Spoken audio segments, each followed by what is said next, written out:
Garrett White had been floating 6 feet off the floor for 3 weeks. His feet and hands tingled, and his eyes burned with the flames of a dying fire. He had last heard someone speak to him as the cell door slammed shut. He didn't remember what the uniformed man said. The words had bounced off the bars of the cell and rang through Garrett's ears. Garrett had been talking to himself for the last few minutes. Something about getting caught, but then his ears began to tingle, just like his hands. He looked at his hands, but the fire in his eyes made him blink. Tears came, and when he opened his eyes again, his hands had been melted into fleshy pancakes that wafted in the ripples flowing over the fire in his eyes. "Damn, Cell," he heard someone say. "Last time I had a good meal was 3 days ago. The food they feed you in here could kill a lab rat." Rats. He had remembered something about rats, but his ears began to ring again, and the voice speaking to him faded off into the background of his mind. In its place, there was a new sound, the clapping of hands together.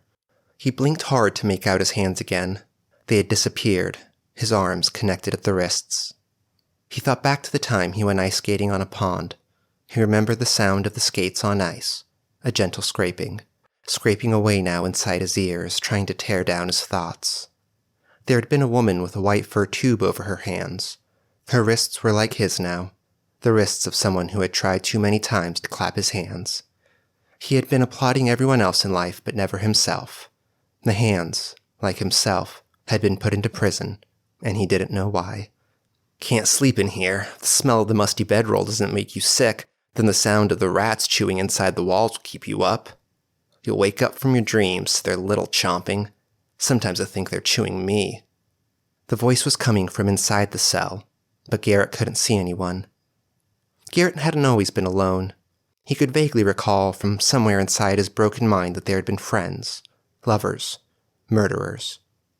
He recalled a theory he had come up with after a bloody schoolhouse brawl. The theory was simple.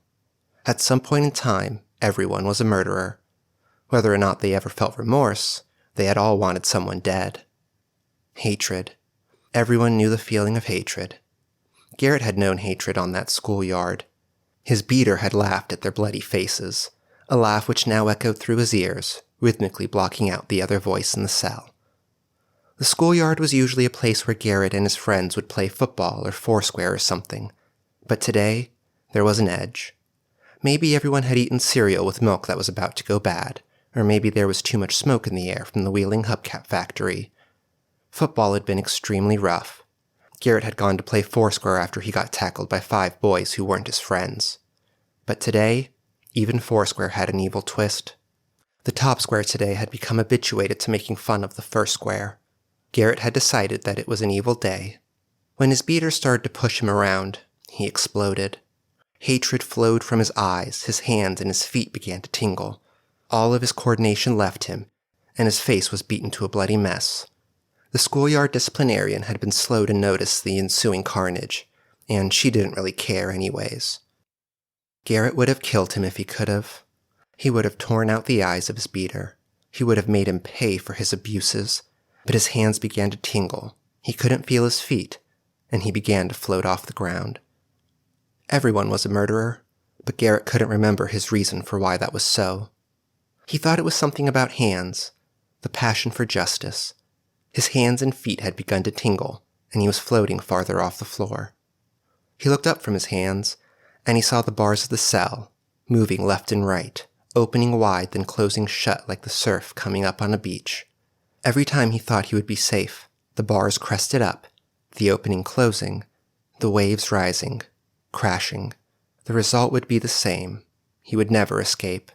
The bars would crush him, break his back. He could feel the roughness of the sand under his palms. For all the motion of the waves around him, his hands had come to rest serenely on the ocean floor. His body tossed and flipped, pivoting about his hands under which he could feel the safe, coarse sand. The wave crashed one final time. He landed upside down, his hands thrown clear from the sandy bottom, the rush of water filling his ears, his nose, his mouth, the sound of crashing water cascading down from his feet to his head, penetrating his mind to tear down his thoughts. Like the sandcastle he had built to withstand the tide, his thoughts had come crashing down around him. Garrett had a good life. So much time. so much time. He had loved swimming, turning, beating. He loved the tingle in his hands and feet, his inability to kill his nemesis. Once he had fallen down the stairs, and just for a moment his hands had come to rest on the carpet of the stairs.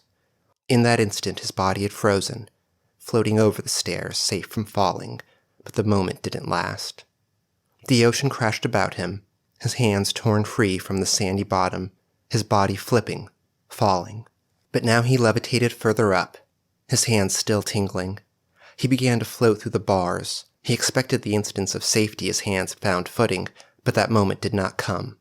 The bars squeezed his body. His chest tingled. As he fell through his cage, his legs tingled. The fire in his eyes had become a cold wind. He blinked away tears. He tumbled through the bars, spinning and turning. He could see a man. In his hand he saw a small white rat. A pounding. The crashing waves in his ears became rhythmic, hard. The man was beating the rat against the floor, pounding, pounding. Blood covered his hands. The man's hands tingled. He had broken them on the floor of the cell. Disciplinarian, lover, murderer. Garrett looked back into the cell. He saw himself. Disciplinarian, lover, murderer. He had killed his nemesis. The rat lay dead in his bloody hands. At last, he held the throat of his beater. He escaped into the waves. The waves.